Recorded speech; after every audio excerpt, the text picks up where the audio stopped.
Hey guys, welcome back to yet another video. It's going to be another low effort Path of Exile video. And today I just wanted to talk a little bit about the ritual mechanic and to give you my tips and tricks of the ritual mechanic and how I handled it so far.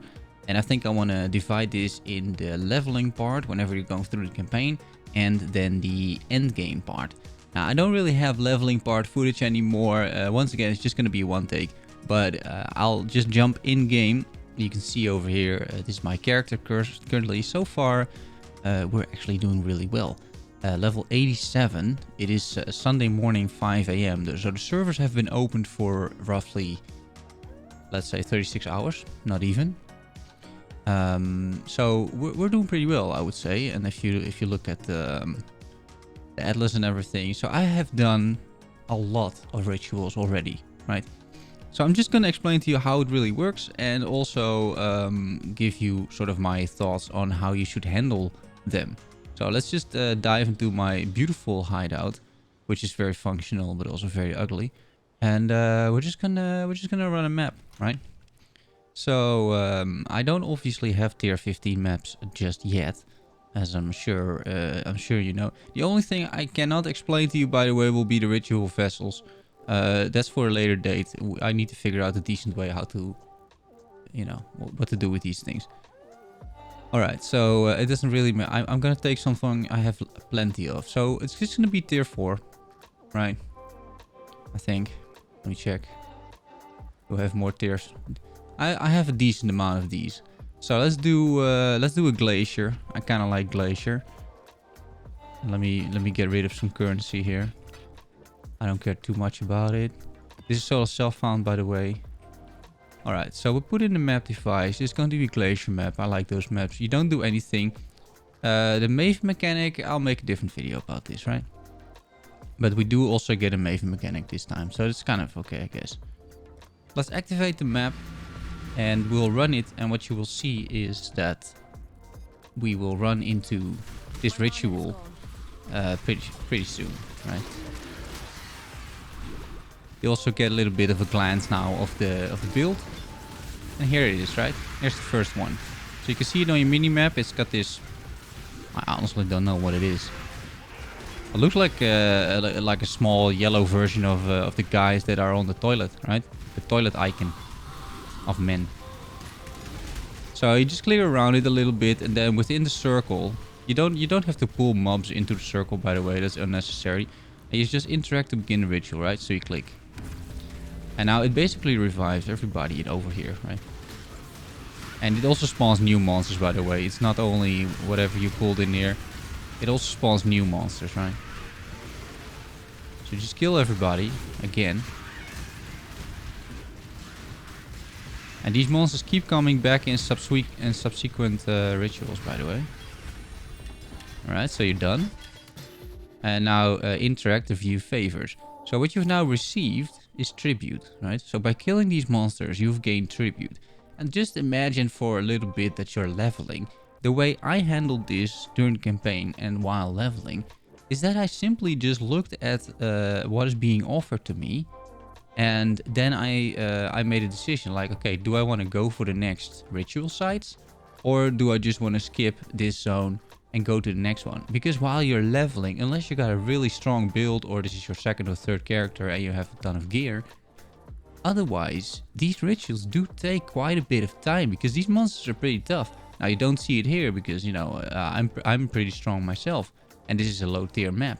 But in a regular zone, let's say level 40 zone or something in the campaign, it's not that easy, right? So you're gonna take and spend significant time doing these rituals. And if you want to optimize your leveling process a little bit and you don't mind skipping a few of these, my suggestion would be that you look at these things and if there's anything here that you like, then continue, right? If not, then yeah, there's no real guarantee that the hidden items, which you will reveal later, and we'll see that in a little bit, there's no guarantee that these hidden items are any good. So you might be doing all these rituals for basically nothing, right? Or for a little bit of currency. And I don't think that's worth it in the campaign. So in the campaign I would make a conscious decision. During mapping, however, do not make a conscious decision, right? during mapping, the only thing I'm looking at the first ritual site is this number over here. Can you see it? You can just see it. Over here, in the bottom, where my camera is in the way, it says how many rituals are remaining. Let me try and quickly remove my camera for a little bit. Right.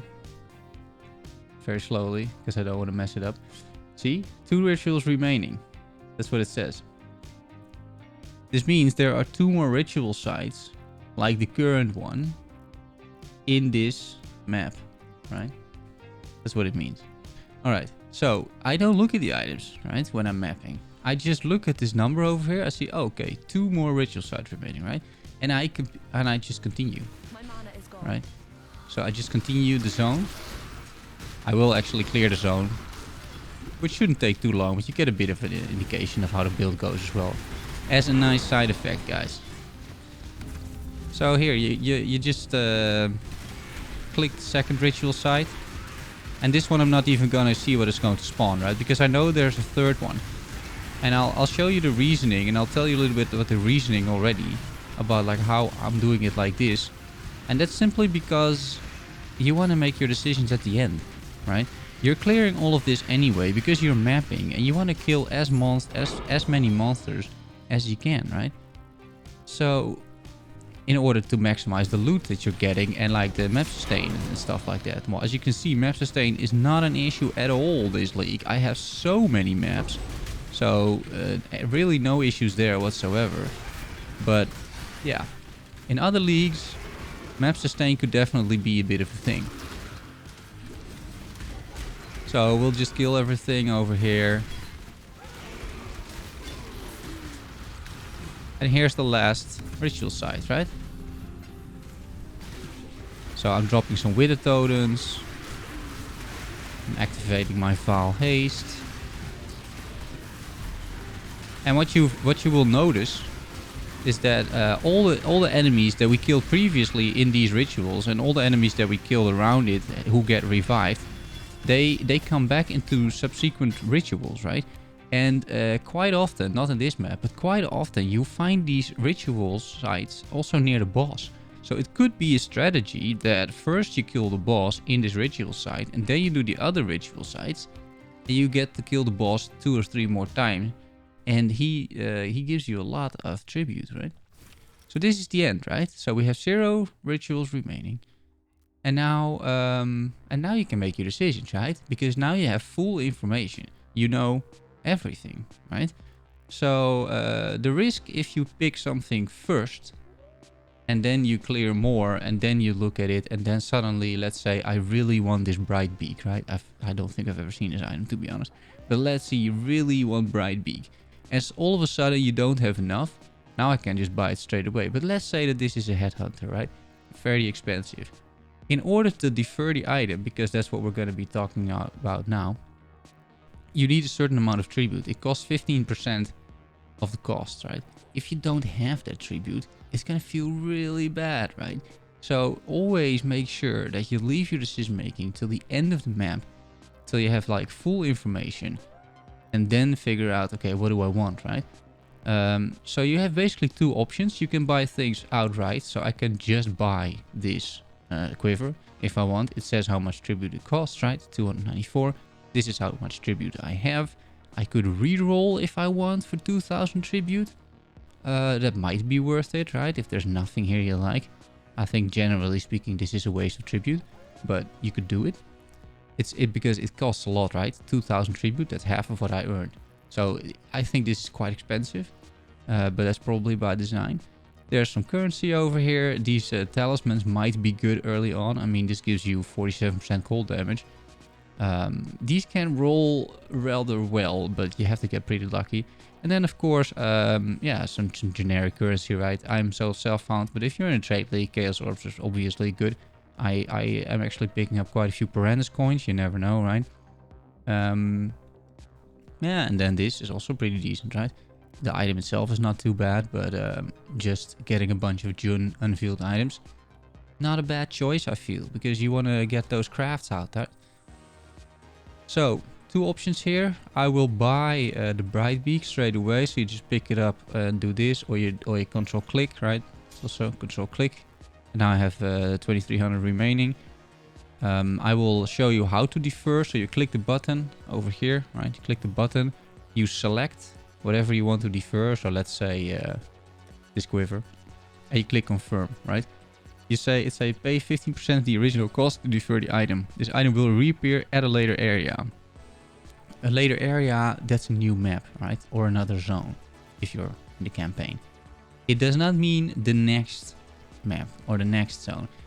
It just means that every now and then this quiver will reappear and you have the same options again. If you decide to not do the ritual in the map and it turned out in that ritual, item is gone, right? So at least you should check your ritual at least once per map. So you're sure that none of the deferred items, because if I click confirm, now it gets this little icon, right? It was deferred and partially paid for. Now it gets this little icon. And you need to check in the next map, like what happened to your tribute, right? Because these deferred items, they always show up. So if I start the next map and I open up another ritual and this thing is there, it's always revealed at the start, right? So you always know if a deferred item is in the pool of rewards or not. And if not, you know, it's just not there. And if there's nothing else interesting there, you could opt to not do ritual at all in the map, right? Because maybe you got better things to do. Could be. I would suggest to do the rituals, honestly, because it gives a lot of rewards and a lot of monsters, which in turn gives like more maps, helps you with map sustain and going through the atlas in general. So yeah. And I just pick up some generic currency usually until I have nothing left. And that's it. I'll just kill the boss. But that's pretty much it about the rituals. I don't think I forget anything. It is a relatively simplistic mechanic, but it is beautiful in its design, I think. It allows you to be pretty deterministic about loot, and it also allows you to really sort of honestly farm for those items that you want to see, right? Because sometimes that item that you want, it may show up, right? And you're gonna feel really good about it, but maybe you can't afford it just yet. So you need to defer it like 6 or 7 times, and then finally, surely, you'll be able to afford it. And it is just a really, really nice system, honestly. I have had a lot of fun so far with Ritual. I think it's very well implemented. I haven't seen any bugs with it, really, whatsoever. So that's a little bit about it, guys. Thanks for watching, and on to the next one. Bye bye.